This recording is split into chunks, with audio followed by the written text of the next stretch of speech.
Hello and a warm welcome to News Across Nigeria. I'm Olumide Macaulay. On the program today, former Senate President, Senator David Mark, to remain in the National Assembly as a court of appeal sitting in Makurdi upholds his victory at the Benue South Senatorial District election.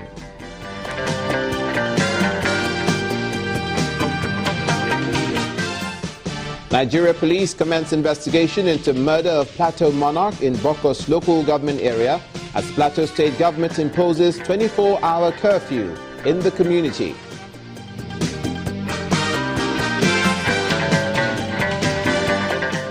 And the Kaduna state government marks 1,000 houses for demolition in Bagi community following claims of encroachment into state polytechnic land.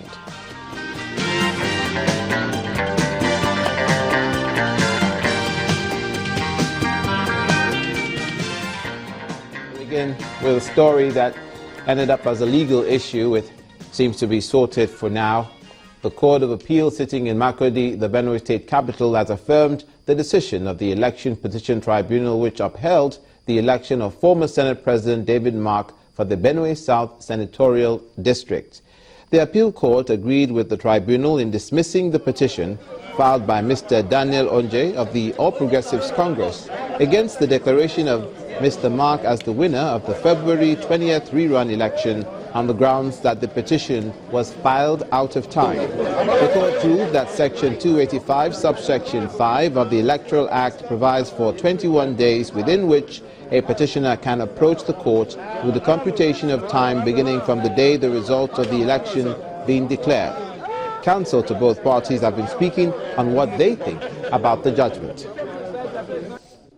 The date of the declaration of result of the election had to be included in the computation of time.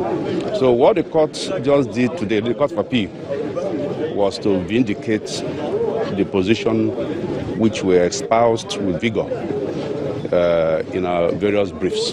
That is the law. And I'm happy that as far as the computation of time regarding the filing of petitions in senatorial elections is concerned, the final court has spoken. The court has laid to rest the constitutional issue so far as it has to do with time of filing of election matters in court. It is the final court so far as it has to do with the issue. If it were a governorship election matter, the appellant will still have another bite at the cherry by further appealing the decision. We are not happy with the decision, but there's nothing we can do.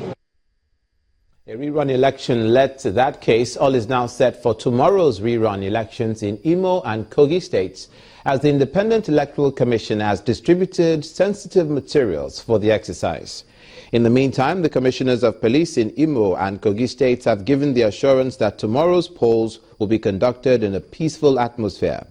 In separate press briefings, both commissioners of police confirmed the deployment of more personnel and warned there will be no room for lawbreakers during the exercise. In fact, we are fully prepared for this election. You can see the visiting mobile outside. Varaji has assisted us. He has sent us mobile units.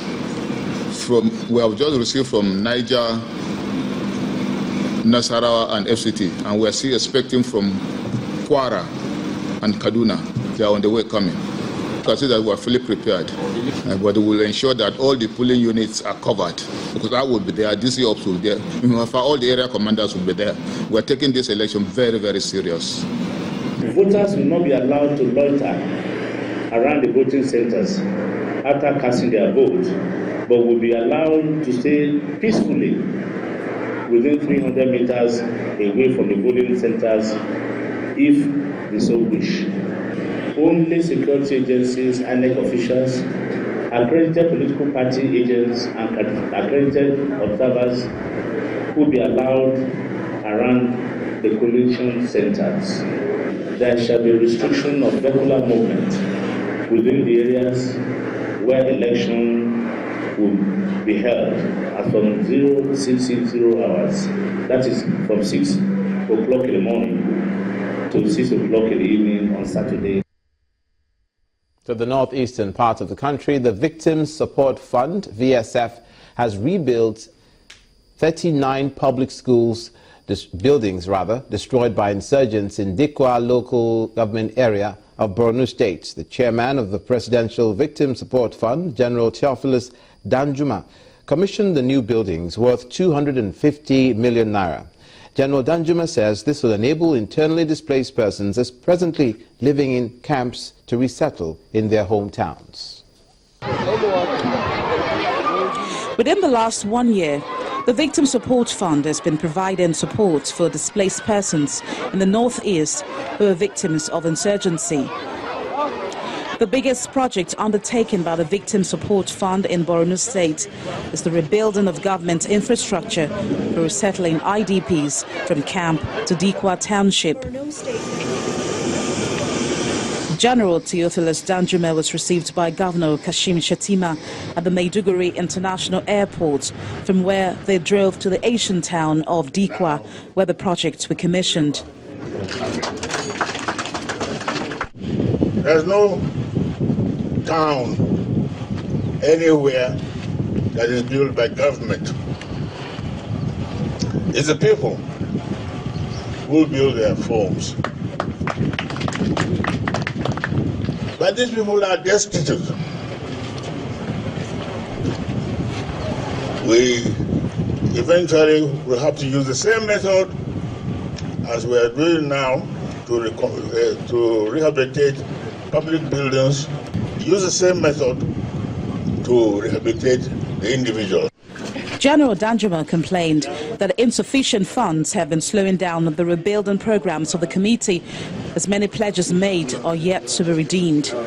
Governor Kashim Shettima thanks the VSF for its unique style of intervention, calling for more of such gesture from well-meaning organizations and individuals.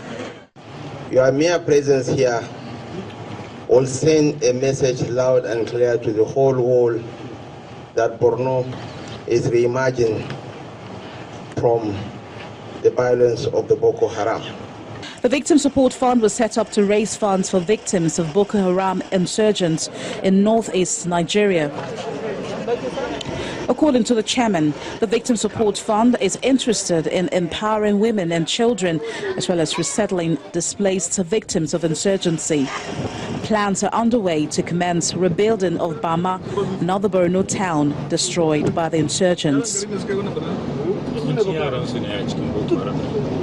Meanwhile, the Nigerian army says a number of its troops are missing after they ran into an ambush by Boko Haram terrorists in Borno State. In a statement, the army explains that the attack occurred while the troops were returning to their defensive locations after operations to clear remnants of the insurgents at Guro Gogon village and its environs. It adds that the operation led to the destruction of the terrorist makeshift camps and recovery of various weapons, including an anti-aircraft gun, an armored personnel carrier, as well as motorcycles used by the militants. Unfortunately, 19 soldiers and 3 civilian JTF members are said to have been wounded in that encounter.